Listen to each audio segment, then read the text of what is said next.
Most people think an old fence is just a line of weathered wood.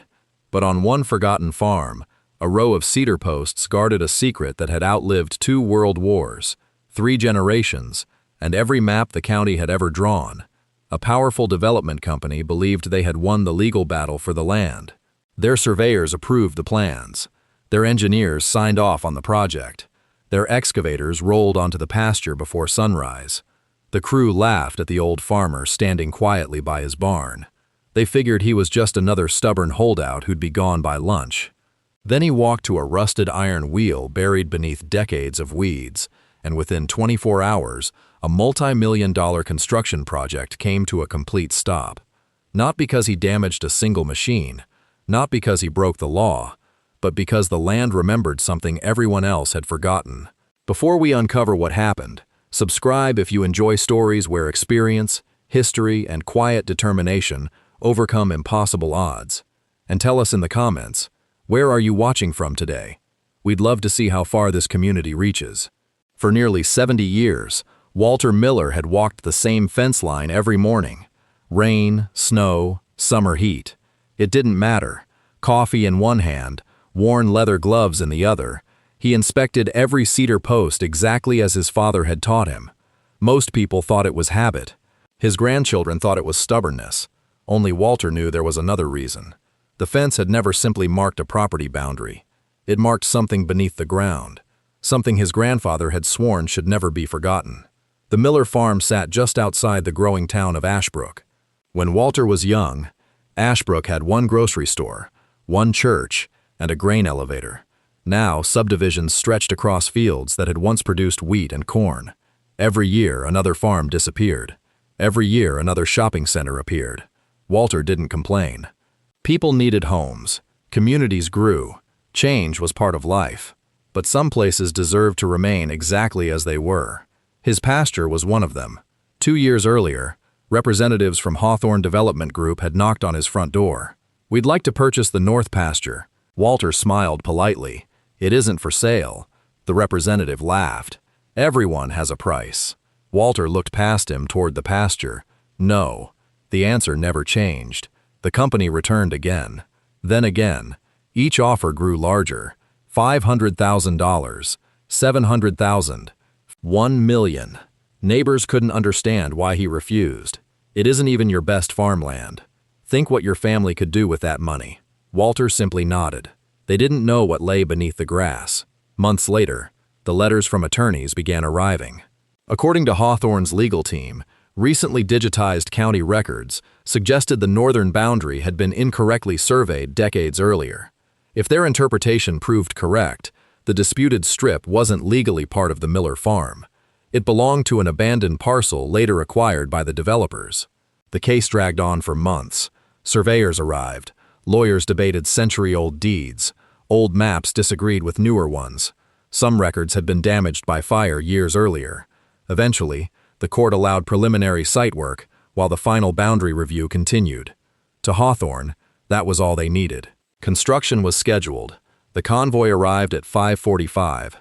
6 white pickup trucks, 2 excavators, a bulldozer, 3 dump trucks, portable fencing, survey equipment. The flashing amber lights reflected across the morning mist.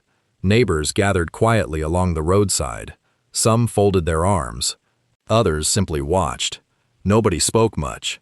There was something unsettling about seeing machines larger than houses rolling across land that had looked exactly the same for a century. Walter stood beside his old red barn. He wore the same faded denim jacket he'd worn every autumn for 20 years. He never shouted. He never protested. He simply watched. Project manager Ethan Brooks stepped from his truck.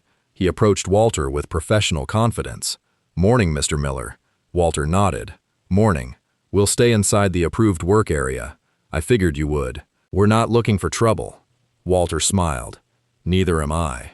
Behind Ethan, a couple of the crew traded a smirk. "Guy's been standing there since before we showed up," one muttered.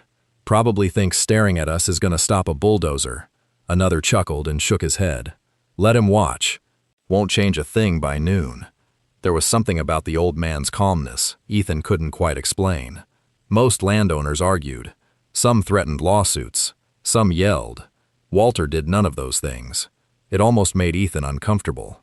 Survey crews planted bright orange flags. Laser levels were positioned. GPS equipment confirmed coordinates. Everything matched the engineering plans. Within minutes, the first excavator lowered its bucket. Dark topsoil peeled away in smooth layers. The operator worked with practiced precision. Half an hour passed without incident. Then the machine reached the old cedar fence. "Pull those posts," Ethan instructed. "We'll remove the entire line." The operator wrapped a heavy recovery chain around the nearest post. The excavator reversed. The hydraulic boom lifted. Steel tightened. The chain groaned. The machine strained. Nothing happened. The cedar post didn't move an inch. The operator increased power. Tracks dug deeper into the earth. Dust rose. The chain snapped with a sharp crack. Workers laughed. Must have a stubborn root ball. A thicker chain was fetched. This time, 2 excavators worked together. Both engines roared. Hydraulic cylinders extended to their limits. Still, nothing. Not a lean, not a crack, not even a creak. The cedar post stood exactly where it had stood for generations. "Cut it off," one worker suggested. Ethan shook his head. "No, engineering wants everything documented." They dug around the base.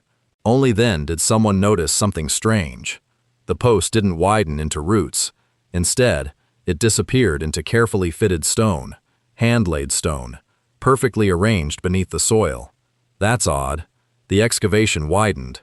More stone appeared. Then another section. Then another. The stones weren't random. They formed the top of a narrow underground structure running perfectly straight beneath the fence line. One surveyor frowned. "This isn't natural." An older equipment operator climbed down into the trench. He brushed away another layer of dirt. His expression changed. "I've seen something like this once." "Where?" "An old dairy farm up north." "What is it?" "I don't know. But somebody spent a fortune building it." Across the pasture, Walter quietly walked toward a patch of tall weeds. Nobody noticed him. The crew was too busy trading jokes about the world's most stubborn fence post. Hidden beneath vines sat an iron wheel attached to a short vertical pipe. It looked more like forgotten scrap metal than machinery. Walter removed the vines carefully. He reached into his pocket. From an old leather key holder, he removed a heavy brass key. It hadn't been used in decades. The lock resisted, then clicked open. Walter rested both hands on the wheel. For a long moment, he didn't turn it. Instead, he remembered standing beside his grandfather as a little boy. "One day people will forget why this exists," the old man had said. "When that day comes, don't be angry with them. Just remind them." Walter took a slow breath. Then he began turning the wheel. At first, nothing happened. No sound. No movement. The workers kept digging. The excavators continued scraping soil. No one looked his way. But deep beneath the pasture, far below the roots, something that hadn't moved in almost 60 years slowly began to give way. Water that had been held back and diverted for decades started finding its old path again, rising, inch by inch, toward the very trench the crew had just cut open. And less than half a mile away, in a low-lying ditch nobody had thought to watch, a trickle of water was about to become a warning that would stop every machine on the property. For nearly 10 minutes, nothing seemed different. The excavators kept working. Workers continued measuring the trench. Surveyors compared GPS coordinates against their digital maps. Then someone shouted from the low ditch along the property line, "Hey, we've got water!" Ethan jogged over. A thin sheet of water was spreading across ground that had been bone dry an hour earlier, seeping up through the grass with no rain in sight. "Where's that coming from?" Nobody had an answer. Within minutes, water was pooling at the base of the excavated trench itself, softening the walls the crew had just cut clean. "Shut it down," Ethan called. "Get the machines back before that trench wall slumps." That was when his phone rang. It was Melissa Grant, Hawthorne Development's senior civil engineer. Her voice was unusually calm. "Ethan, stop digging." He looked at the rising water at his feet. "Already did. We've got groundwater coming up out of nowhere." "That's not groundwater." "Then why stop?" There was a long pause. "What you've uncovered isn't a random stone foundation." Ethan looked back toward the trench. "What is it?" "I think you found an original field drain, and I think it just came back online." Most people have never heard of field drainage systems. Yet beneath thousands of farms across North America and parts of the United Kingdom lies a hidden world of stone channels, clay drainage tiles, and underground waterways built more than a century ago. Before modern plastic drainage pipes existed, farmers fought one enemy more than any other: water. Fields that stayed wet couldn't be planted on time. Roots rotted. Wagons became trapped. Entire harvests could fail after one rainy season. So generations before GPS, bulldozers, or satellite imagery, farmers dug miles of underground channels by hand. Some were lined with carefully stacked stone. Others used clay tiles placed end to end. Every inch depended on gravity. Every slope had to be measured with remarkable precision. Many of those systems are still working today, including ones that can be reopened with nothing more than a valve and a turn of the wrist. Melissa knew exactly what she was looking at. And if she was right, the sudden water wasn't an accident. It was the system doing exactly what it was built to do the moment someone opened its gate. Melissa arrived within 40 minutes carrying several rolled maps from the county archives. She spread them across the hood of a pickup truck. One map dated back to 1919. Another was a hand-drawn survey from 1924. Most of the ink had faded, but one thin blue line caught her attention. It followed the exact path of the cedar fence. "What is that?" Ethan asked. "I think this is an agricultural interceptor drain. I've never heard of one. Most people haven't." She traced the line with her finger. "If this connects to the watershed the way I think it does..." She stopped. "This drain doesn't just serve the Miller pasture. It serves half the valley." Silence spread across the group. Melissa walked toward Walter, who stood near the wheel, unhurried, as if he'd been expecting her. "Mr. Miller," he smiled gently. "I wondered when someone would find the old maps." "You knew." "My grandfather helped build it." She looked surprised. "He told me stories when I was younger." The old farmer pointed toward the distant hills. 100 years ago, that whole basin flooded every spring. The water had nowhere to go, so neighboring farmers worked together. They spent 3 winters digging drainage channels with horses and shovels. They shared the cost, they shared the labor, and they signed agreements that every landowner would protect the system. Melissa nodded slowly. Those agreements were called drainage easements. Walter smiled. "My grandfather called them promises." Ethan finally asked the question everyone wanted answered, the one the crew had been joking about an hour earlier. "What does the wheel do?" Walter motioned for them to follow him. The rusted iron wheel stood beside a weathered concrete box, nearly hidden beneath vines. "It isn't a weapon. It isn't some secret machine. It's simply a control gate." He brushed away another layer of dirt. "This lets us regulate how quickly water leaves the drainage system. I opened it because I knew that trench would flood the moment your crew broke through the collector's cap. Better a wet ditch than a collapsed tunnel with men standing in it." Melissa immediately understood. If construction blocks the downstream outlet, the entire drainage network backs up. Walter nodded. "And every farm connected to it becomes vulnerable. That water today wasn't an accident. It was the system telling you to stop before somebody got hurt." She looked toward the plans. The proposed access road crossed directly above the main collector drain. Nobody had noticed, because modern records never included it. The next morning, county officials arrived. Environmental engineers joined them. Legal advisors unfolded old documents. Surveyors compared historical maps with new satellite imagery. Hours passed. Then came the breakthrough. One forgotten ledger from 1921 listed every participating farm: the Miller property, the Dawson farm, the Harper orchard, the Lewis dairy. All connected, all protected by a perpetual drainage easement. Although ownership of individual farms had changed many times, the easement had never disappeared. It simply stopped appearing on modern planning maps after records were digitized decades earlier. The legal right still existed. It had simply been overlooked. One young engineer walked back to the trench. He finally understood why the cedar fence posts had refused to budge. Each post had been anchored into massive stone buttresses built above the drainage tunnel. They weren't ordinary fence posts at all.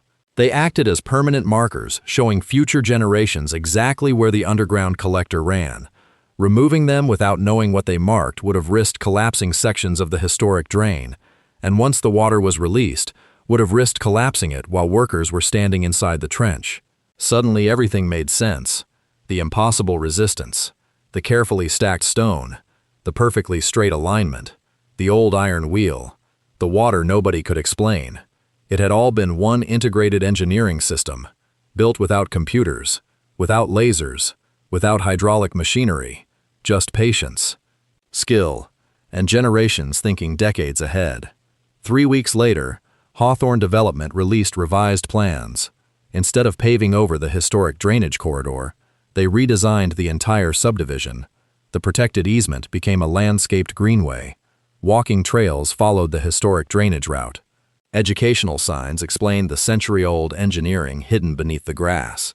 Children who visited the future park would never see the underground channels, but they would learn they existed. The old pasture wasn't erased. Its history became part of the community. One evening, Ethan returned alone. Construction had not resumed. He found Walter repairing a gate. "I owe you an apology." Walter looked up. "For what?" "My crew laughed at you that first morning. I didn't stop them. I thought you were just a stubborn old man trying to hold up progress." Walter smiled. "I never wanted to stop progress. I only wanted people to understand what came before it." Ethan glanced toward the old fence. "I've managed projects for 20 years. I've trusted computers, satellite imagery, digital surveys. I never imagined something that important could disappear from the records." Walter nodded. "Technology remembers what we teach it. The land remembers everything. Stories like this may be fictional, but the engineering behind them is very real. Across the United States, Canada, the United Kingdom, and Australia, countless farms still rely on drainage systems installed generations ago. Some use clay drainage tiles. Others use hand-built stone drains. Many continue functioning after more than 100 years because they were carefully designed using gravity rather than pumps. Historic easements also remain surprisingly important. Even when land changes ownership, certain legal rights, such as drainage corridors, utility routes, or rights of way, can remain attached to the property for decades or even centuries. That's why engineers, surveyors, and planners often study historical records alongside modern maps before major construction begins. Sometimes the most important infrastructure isn't visible from the surface. It's hidden beneath our feet. The cedar fence still stands today, not because the wood is stronger than steel, not because one farmer defeated a corporation, but because every generation left something valuable for the next. Walter's grandfather left engineering. Walter left stewardship. The engineers left with a deeper respect for history, and the town gained something far more valuable than another shortcut or another row of houses. It gained a reminder that progress doesn't always mean replacing the past. Sometimes, the smartest way forward is to understand what came before. If you enjoyed this story, let us know what surprised you most. Have you ever discovered something unexpected about the place where you live? And before you go, tell us in the comments, where in the world are you watching from? We'd love to see this community represented from farms, towns, and cities across the globe. Because no matter where we call home, every piece of land has a story. Sometimes, all it takes is someone willing to remember it.